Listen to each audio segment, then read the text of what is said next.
نحمده ونصلي على رسوله الكريم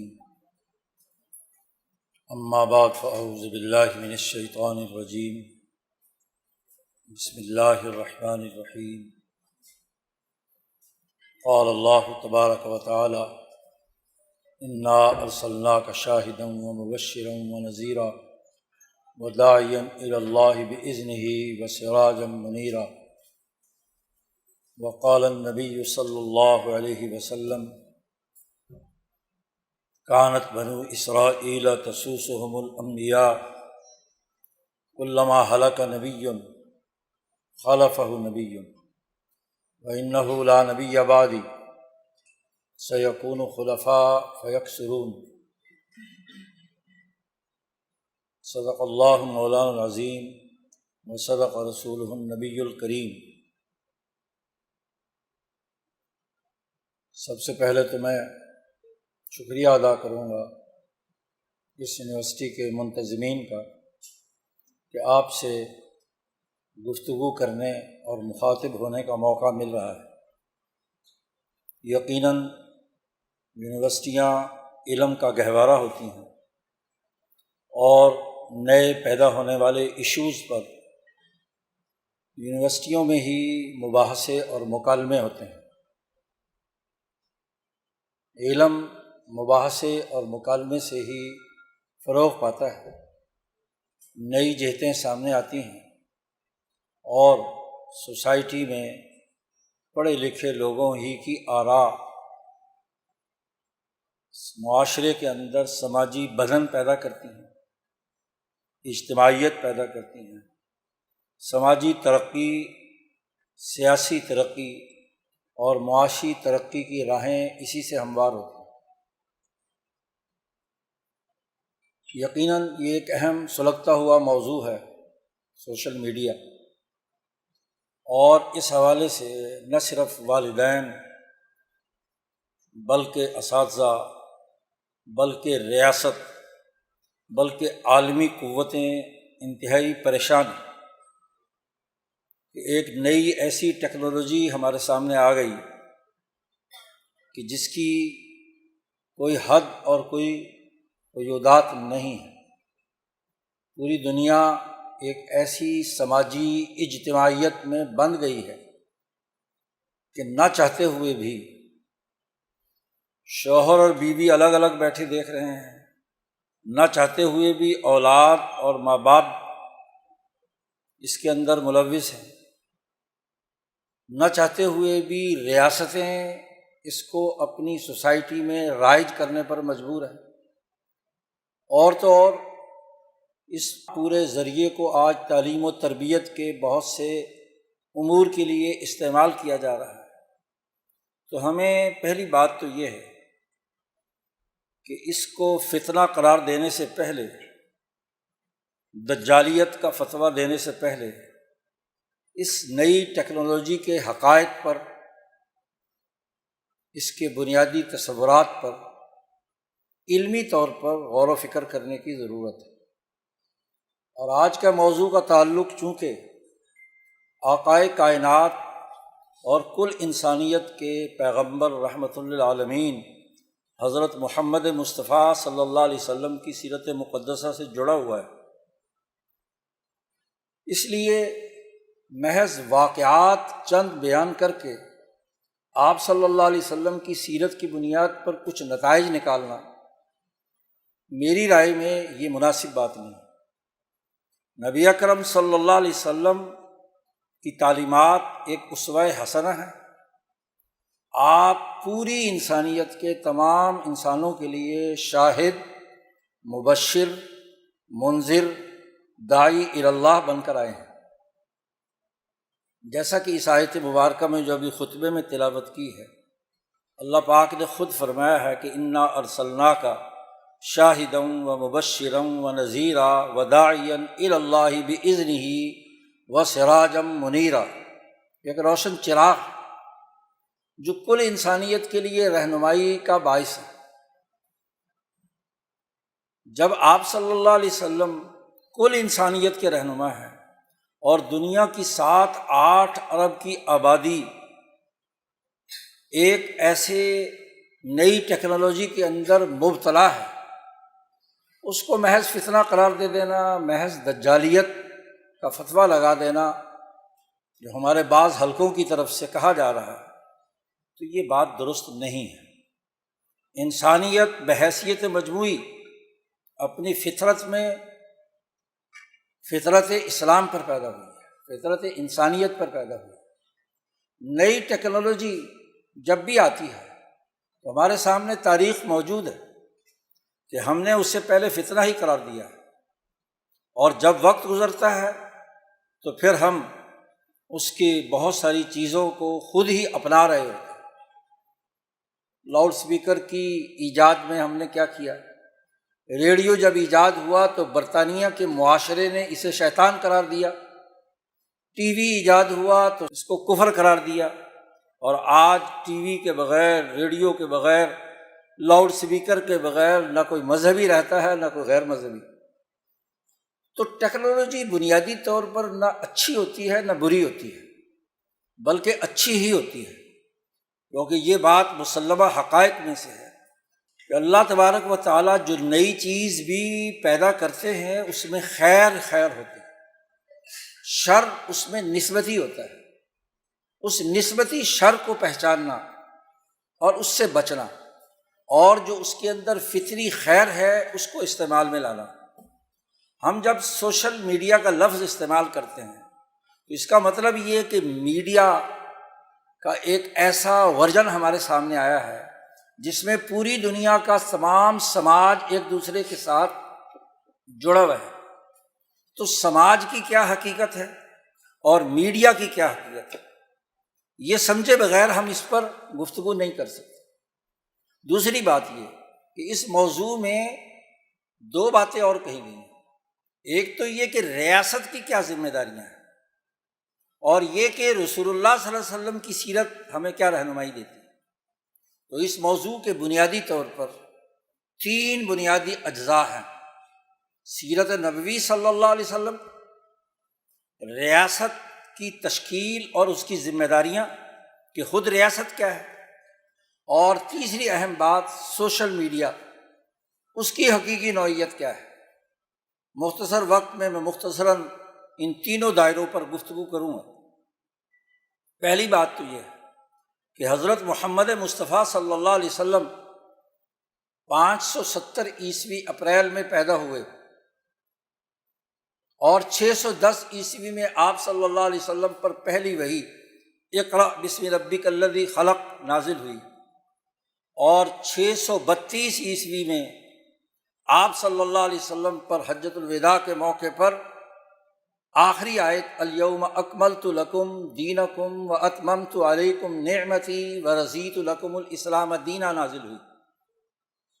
اس 23 سالہ دور نبوی میں، بلکہ 63 سالہ نبوی سیرت کے جو بنیادی مقاصد اور اہداف ہیں انہیں سمجھے بغیر ہم آگے نہیں بڑھ سکتے۔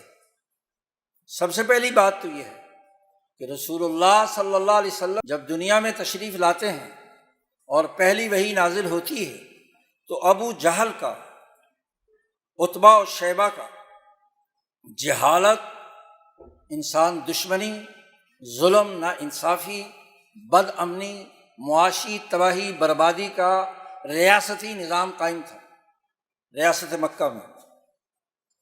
یہ وہ نظام تھا جس نے اس پوری سوسائٹی کو جکڑا ہوا تھا، انسانیت سسک رہی تھی، ظلم اور کفر ریاست کی شناخت بن چکا تھا۔ اس ریاست میں نبی اکرم صلی اللہ علیہ وسلم نے ایک 23 سالہ دور میں اتنا بڑا انقلاب برپا کیا کہ جب حضور صلی اللہ علیہ وسلم دنیا سے تشریف لے گئے تو ابو بکر جیسا صاحب علم، عدل، امن اور معاشی خوشحالی قائم کرنے والا فرد ریاست کا سربراہ تھا۔ گویا کہ ریاستی نظام بدلا ہے۔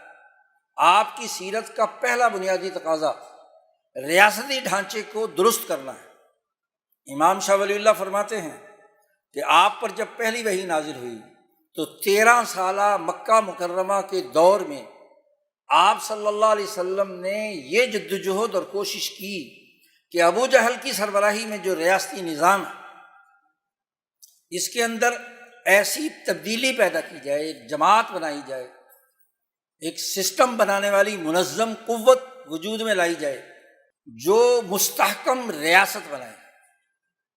اور شاہ صاحب فرماتے ہیں کہ 13 سالہ دور میں ازالۃ الخفا میں یہ جملہ ہے کہ رسول اللہ صلی اللہ علیہ وسلم مکہ مکرمہ میں ہی رئیس و مدینۃ من المدن، کہ ریاستوں کا جیسے سربراہ ہوتا ہے، آپ صلی اللہ علیہ وسلم ریاست مکہ کے گویا کے سربراہ بن گئے تھے۔ جو آپ صلی اللہ علیہ وسلم کے ساتھ وابستہ ہوتا تھا وہ ابو جہل کے جہالت کے نظام کی تقلید نہیں کرتا تھا۔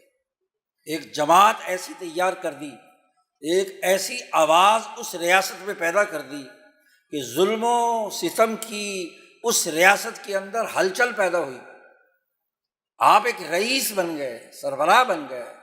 جو مسلمان ہوتا ہے وہ حضور صلی اللہ علیہ وسلم کی بات مانتا ہے، کسی اور کی بات نہیں مانتا، ظلم ہو، تشدد ہو۔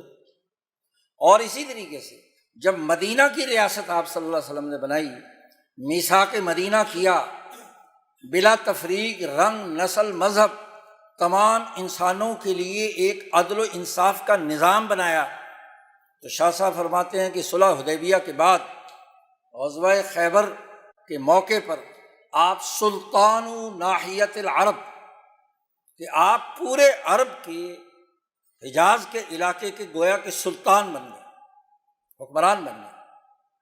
اور آپ صلی اللہ علیہ وسلم نے جب کیسر و کسریٰ کو خطوط لکھے، غزوہ تبوک ہوئی، تو آپ صلی اللہ علیہ وسلم نے اس ہدف کی تیاری شروع کر دی کہ جیسے ذوالقرنین نے مغرب و مشرق اور شمال میں اپنی حکمرانی عدل و انصاف کی قائم کی تھی، اور قرآن کہتا ہے کہ وہ ذوالقرنین نے اعلان کیا تھا کہ اما من ظلم فسوف نعذبہ، جو ظلم کرے گا ہم اسے سخت سزا دیں گے، اور جو عدل و انصاف سے کام لے گا ہم اس کی عزت اور اس کے لیے ترقی کا راستہ ہموار کریں گے۔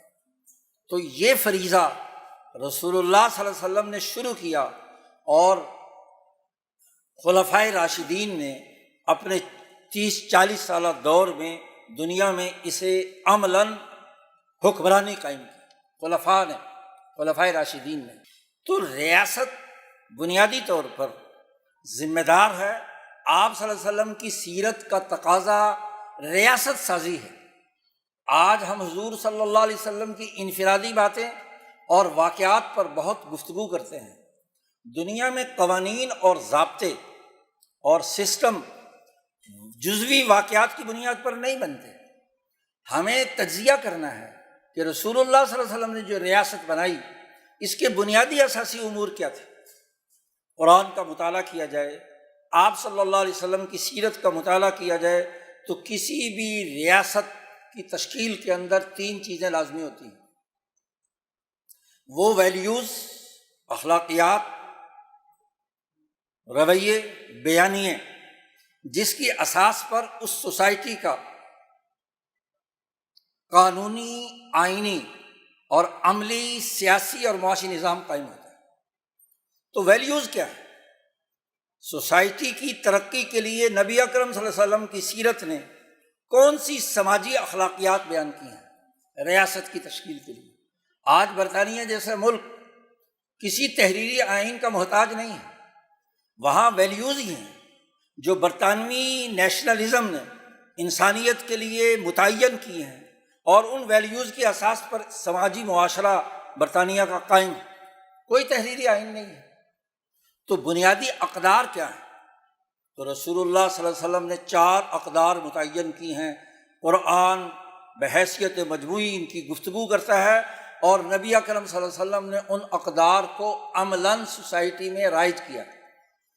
پہلی بات یہ ہے کہ جب ظلم کی ریاست کے مقابلے پر یا غلام ریاست کے مقابلے پر کسی قومی ریاست کی تشکیل ہونی ہے تو سب سے پہلے قومی آزادی۔ جب تک کوئی قوم اپنے فیصلے خود کرنے میں آزاد نہ ہو وہ اپنی ریاست تشکیل نہیں دے سکتی۔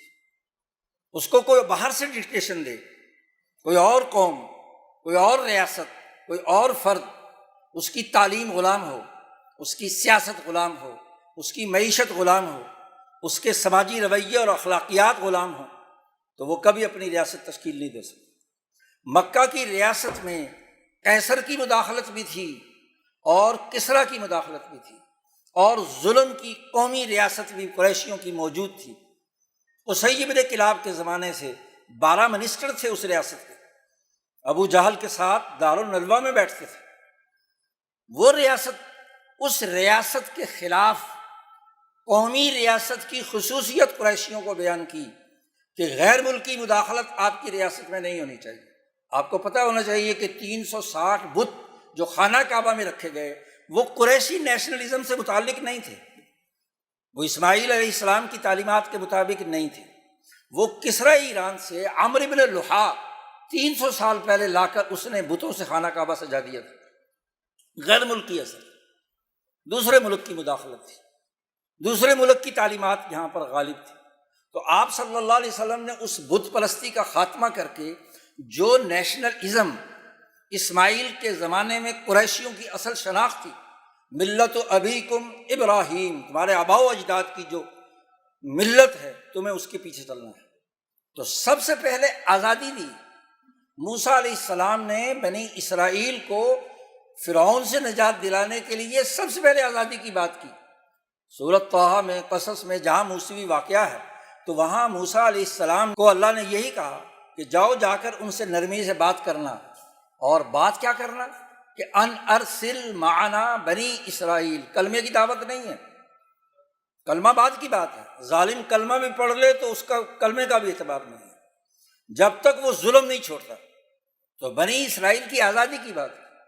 بلال حبشی کلمہ پڑھتا ہے تو ابو امیہ بن خلف جس کا وہ غلام ہے، یا ابو جہل جس کا وہ غلام ہے، اس کی کوئی بات ماننے کے لیے تیار نہیں ہے۔ آزادی رائے، اس نے کہا مجھے رائے رکھنے کا حق ہے کہ میں محمد صلی اللہ علیہ وسلم کی بات مانتا ہوں، تو حریت فکر پیدا کی۔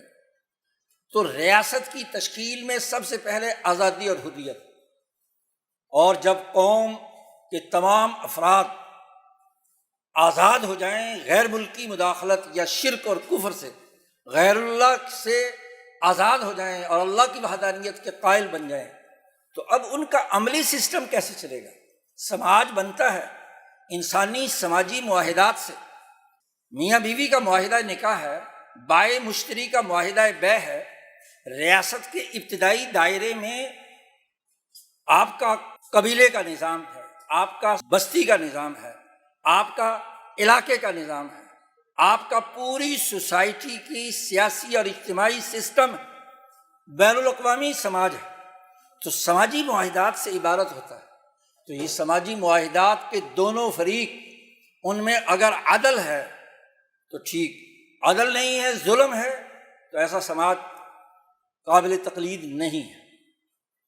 گویا کہ آزادی، اس کے مقابلے میں غلامی، قومی آزادی اور قومی غلامی ایک دوسرے کی ضد ہے، جیسے دن اور رات۔ ایسے ہی عدل اور اس کے مقابلے میں ظلم، دو ہی شکلیں ہیں، یا عدل ہوگا یا ظلم ہوگا۔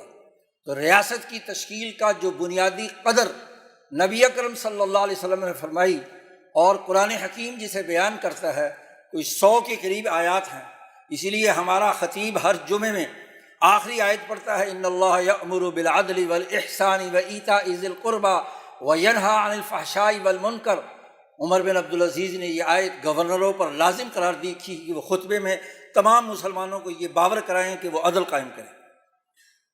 دوسری بنیادی ویلیو عدل۔ تیسری بنیادی چیز جس سے ریاست وجود میں آتی ہے وہ امن و امان کا نظام ہے، کہ تمام انسان بلا تفریق، رنگ، نسل، مذہب، ان کی جان، مال اور عزت اور آبرو وہ حفاظت ہونی چاہیے، اس کا تحفظ ہونا چاہیے۔ جان کو نقصان پہنچے تو قصاصاً قتل کیا جائے گا، کسی نے کسی کا مال لوٹا تو ہاتھ کاٹا جائے گا، کسی نے کسی پر تہمت لگائی تو حد قذف لگے گی، جس کی تفصیل ابھی بیان کی آپ کے سامنے کچھ مقررین۔ تو یہ اس لیے ہے کہ بلا تفریق، رنگ، نسل، مذہب۔ ایک یہودی بھی حضور کی عدالت میں آتا ہے ایک منافق مسلمان کے خلاف، تو رسول اللہ صلی اللہ علیہ وسلم نے یہودی کے حق میں فیصلہ کیا کیونکہ وہ سچا تھا اس معاملے میں، اس پر قرآن حکیم کا رکوع نازل ہوا پورا۔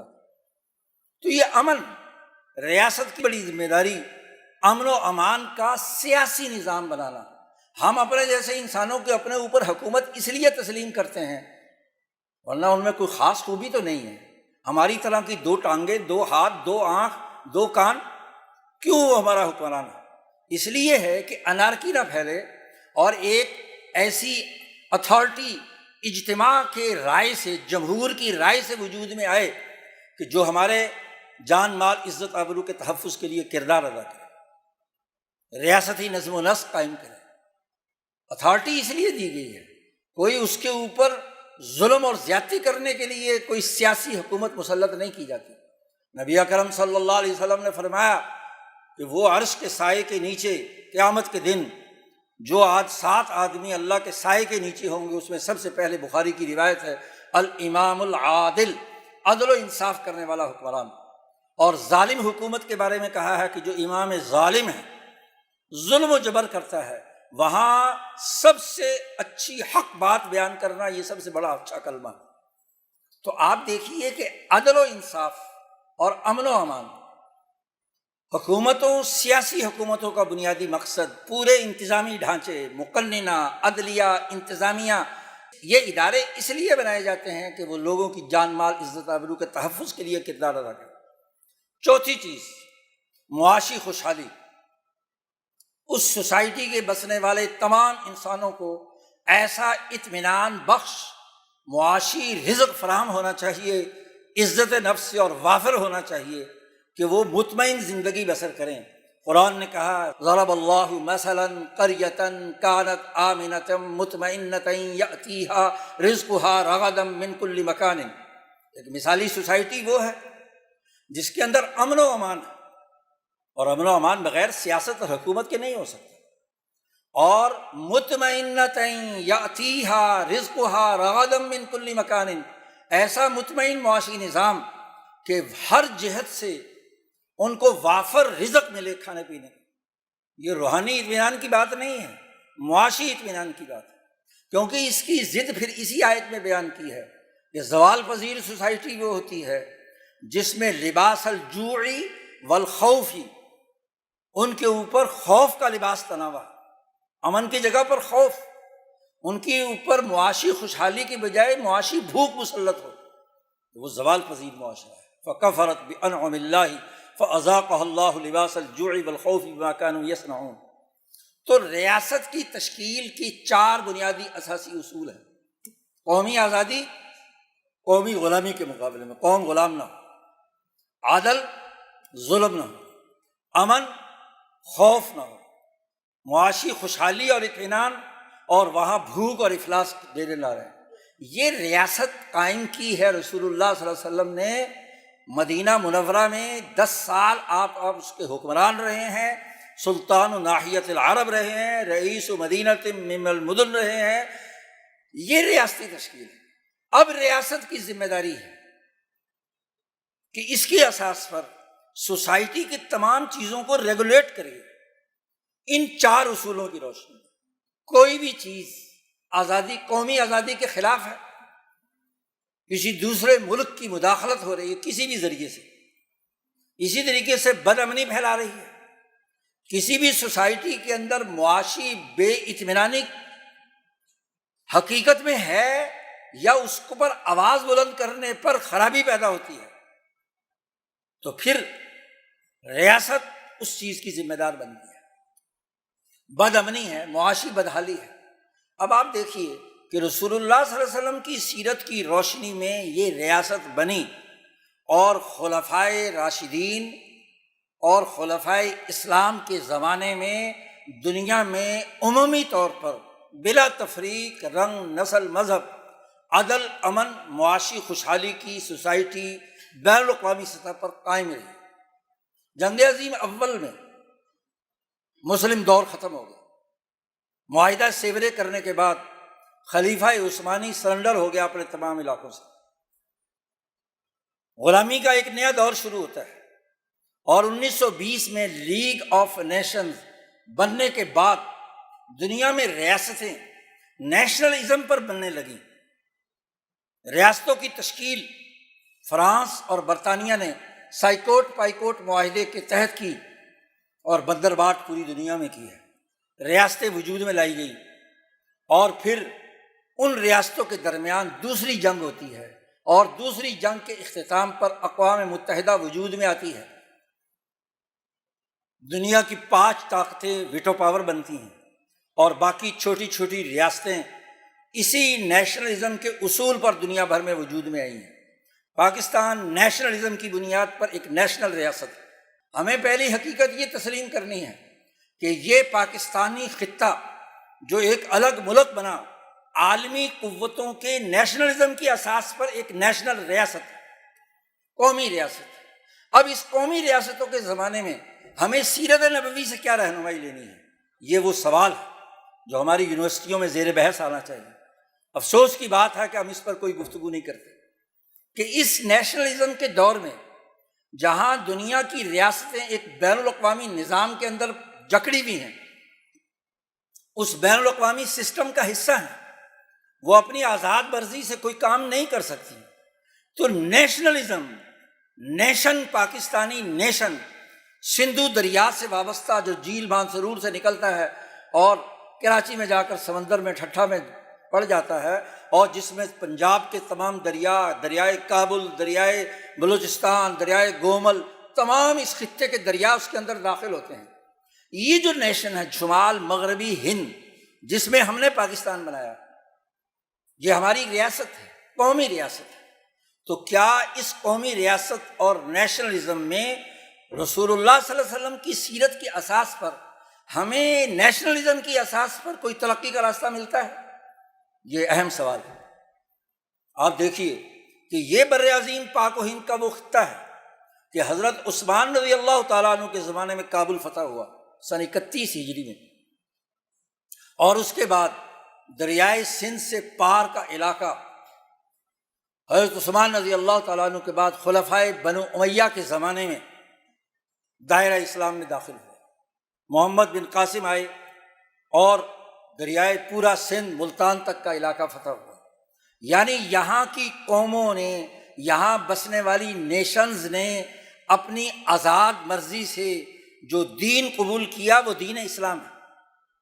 اور پھر محمود غزنوی آتے ہیں تو سیاست اور ریاست کا آغاز ہوتا ہے، اور بہادر شاہ ظفر تک ہماری اس ہندوستان میں 700 سالہ مسلم حکمرانی، خاص طور پر اس شمال مغربی ہند میں جس میں وہی پاکستان بنایا گیا ہے، یہ ہماری نیشن کی تاریخ ہے۔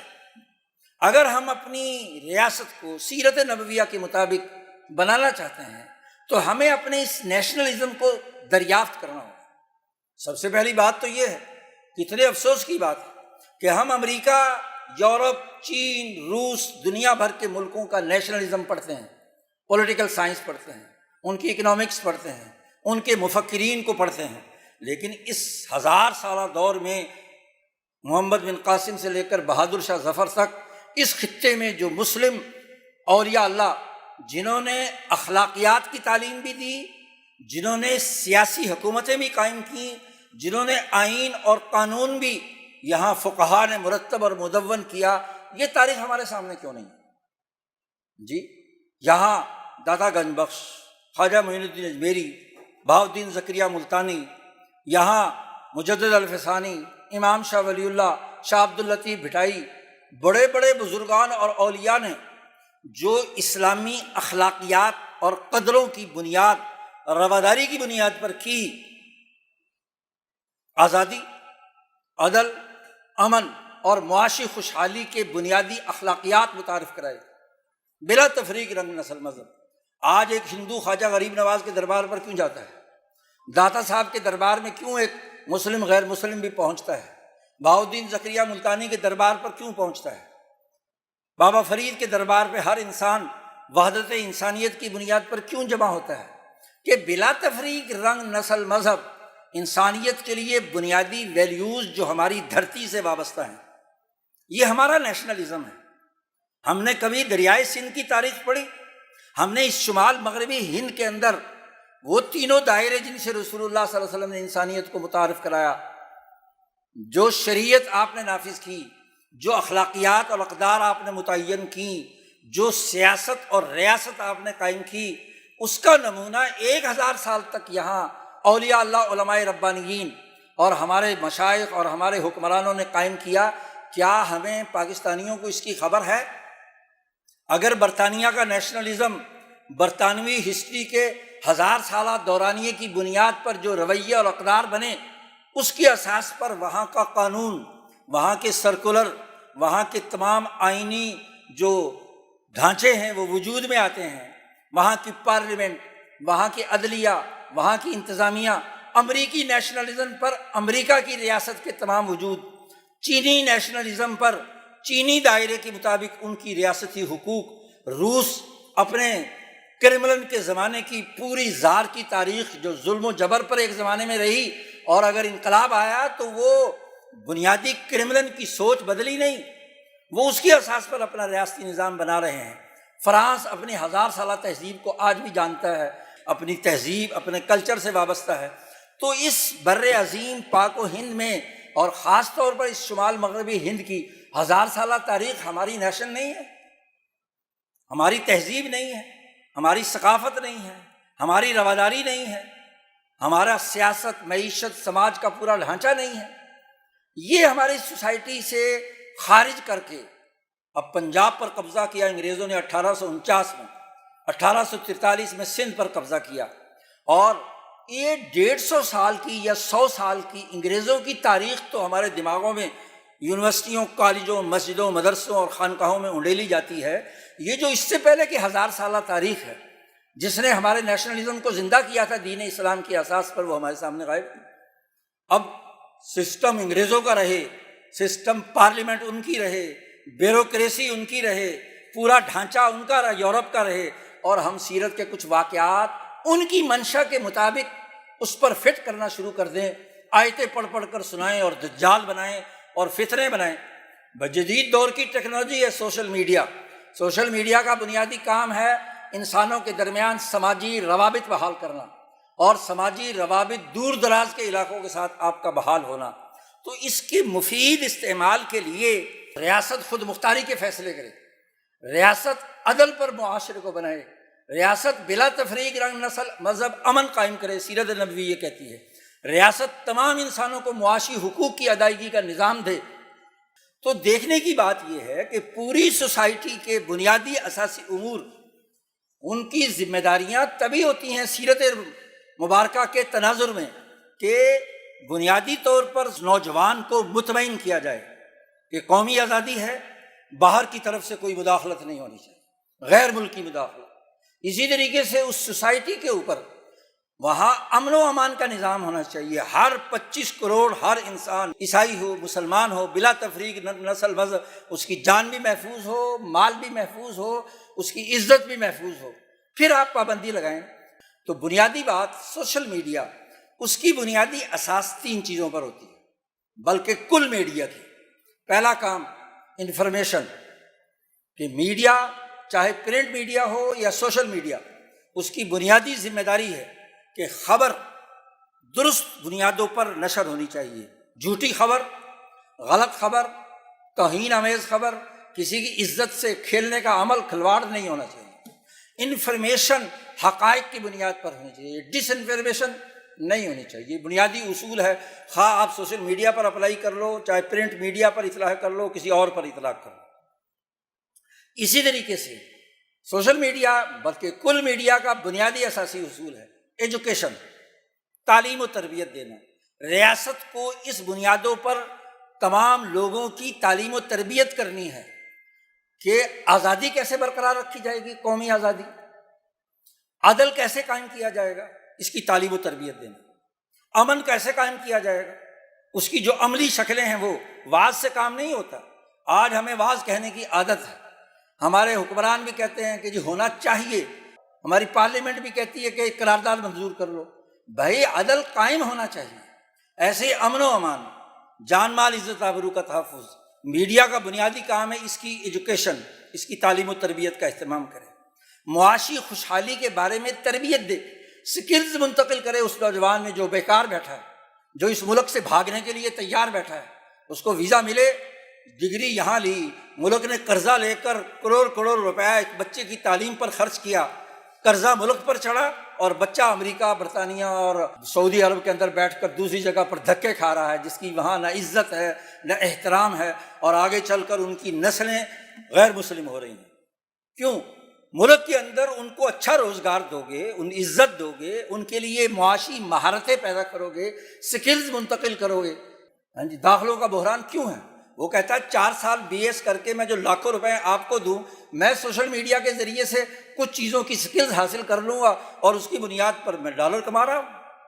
تو بھائی بنیادی بات یہ ہے کہ جب بچے کو یہاں سب کچھ مل رہا ہے تو وہ کیوں آپ کے خلاف بغاوت کرے گا؟ کیوں بدامنی کی باتیں کرے گا؟ کیوں دوسروں کا اعلی کار بنے گا؟ ریاست میں رسول اللہ صلی اللہ علیہ وسلم نے یہ کام کیا، اور اس کے بعد جو پابندیاں سنائی گئی ہیں ابھی ہمارے پہلے مقرر صاحب نے، یہ پابندیاں اس کے بعد ہیں۔ ریاست میں تمام ضروریات پوری کرنے کے بعد، آزادی دینے کے بعد، عدل قائم کرنے کے بعد، معاشی خوشحالی پیدا کرنے کے بعد، امن و امان کا نظام قائم کرنے کے بعد اگر کوئی ڈس انفورسمنٹ کرتا ہے، ہاں جی، وہ یہ کہتا ہے کہ ان جاءکم فاسق بنبأ، یہ آیت سورۃ الحجرات کی ہے اور یہ صلح حدیبیہ کے بعد نازل ہوئی ہے۔ تو پہلے ریاست اپنی ان ذمہ داریوں کو پورا کرے جو تمام لوگوں کے حقوق کو ادا کر رہا ہے اور ان کی سسٹم قائم کر رہا ہے۔ واز کہنے سے نتیجہ نہیں نکلتا۔ تو بنیادی بات ہمیں یہ سمجھنی ہے کہ سیرت رسول صلی اللہ علیہ وسلم کے تناظر میں قومی ریاست کی ذمہ داریاں، قومی آزادی، عدل، امن اور معاشی خوشحالی، اور سوشل میڈیا کی بنیادی ضرورتیں، انفارمیشن، ڈس انفارمیشن نہیں، سوشل میڈیا بلکہ پورے میڈیا کے لیے ایجوکیشن، ایسی چیزیں نہیں ہونی چاہیے جو تعلیم و تربیت سے ماورا ہو۔ اور تیسری چیز جو میڈیا کی بڑی بنیادی ذمہ داری ہوتی ہے وہ سماجی وحدت کو برقرار رکھنا۔ سماجی انتشار پھیلانے کا کوئی بھی عمل کسی بھی صورت میں ریاست کے اندر ہے تو یہ غلط بات ہے۔ پورے میڈیا کا بنیادی کام قوم کو ایک وحدت کے اندر پرونا، بلا تفریق، رنگ، نسل، مذہب، فرقہ واریت سے اجتناب کرنا، جھگڑے لڑائی سے، نسلی بنیادوں پر ہوں، لسانی بنیادوں پر ہو، مذہبی بنیادوں پر ہوں، فرقوں کی بنیاد پر، یہ اس طرح کی تمام چیزیں ختم کر کے ایک سماجی وحدت پیدا کرنا، یہ سوشل میڈیا کی بنیادی ذمہ داری ہے۔ اگر ہم ان 3 ذمہ داریوں کو سمجھتے ہیں، ہمیں یونیورسٹیوں میں اس پر مکالمہ کرنا چاہیے کھلا، اس میں کوئی ظلم و جبر کی بات نہیں ہونی چاہیے۔ نصاب بنانے کا عمل تو بعد کی باتیں ہیں، پہلے ہم اپنا بیانیہ تو درست کریں، اپنے رویے تو درست کریں کہ ہم نے کس رخ پر جانا ہے۔ آج ہم یورپ کے پیچھے بگ ٹوٹ بھاگے جا رہے ہیں اور پھر کہیں کہ جی ہمارا، ہاں جی، یہ فلانی چیز اسلام کے مطابق ہو جائے، فلانی چیز سیرت کے مطابق ہو جائے، تو این خیال است و محال است و جنوں، یہ خواہشات ہیں، اور ایسی خواہشات ہیں کہ ہر خواہش پر دم نکلے۔ خواہشات تو دنیا میں کوئی نہیں ہوتا۔ قرآن نے کہا کہ نہ تو تمہاری تمناؤں کا اعتبار ہے اور نہ اہل کتاب کی تمناؤں کا اعتبار ہے۔ جی، تمہاری بھی تمنائیں معتبر نہیں، تمنا خواہش ہوتی ہے، عملی اقدام نہ کیا جائے، کوئی سوچ نہ کی جائے، کوئی سسٹم نہ بنایا جائے، کوئی علمی منہج اور منطقی ڈھانچہ وجود میں نہ لایا جائے، اور پھر بغیر عقلیات کے محض واعظ و نصیحت کی بنیاد پر کہا جائے کہ ہم خود ٹھیک ہو جائیں، کبھی نہیں ٹھیک ہو سکتا۔ ہمیں تمناؤں سے نکل کر عملی اقدامات کرنے ہیں اپنی ریاست کو بچانے کے لیے، اپنی دھرتی کی حفاظت کے لیے، اس کی وحدت کے لیے، اس کے امن کے لیے، اس کے عدل کے لیے۔ یہ بنیادی ذمہ داری ہم پوری کرتے ہیں تو سوشل میڈیا ہمارے لیے نعمت ہے، اور اگر نہیں تو پھر فتنہ ہے، پھر دجالیت ہے، پھر انسانی حقوق توڑنے کا عمل ہے، پھر ناانصافی ہے، وہ خواہ ریاست کی طرف سے ہو یا لوگوں کی طرف سے ہو، دونوں ہی قابل سزا اور قابل گرفت۔ اللہ تعالیٰ ہمیں سیرت مقدسہ کی روشنی میں اپنی اجتماعی حالت، سماجی حالت کو بدلنے، اپنی ریاستی طاقت کو وحدت عطا کرنے کی توفیق عطا فرمائے۔ وآخر دعوانا ان الحمد للہ رب العالمین۔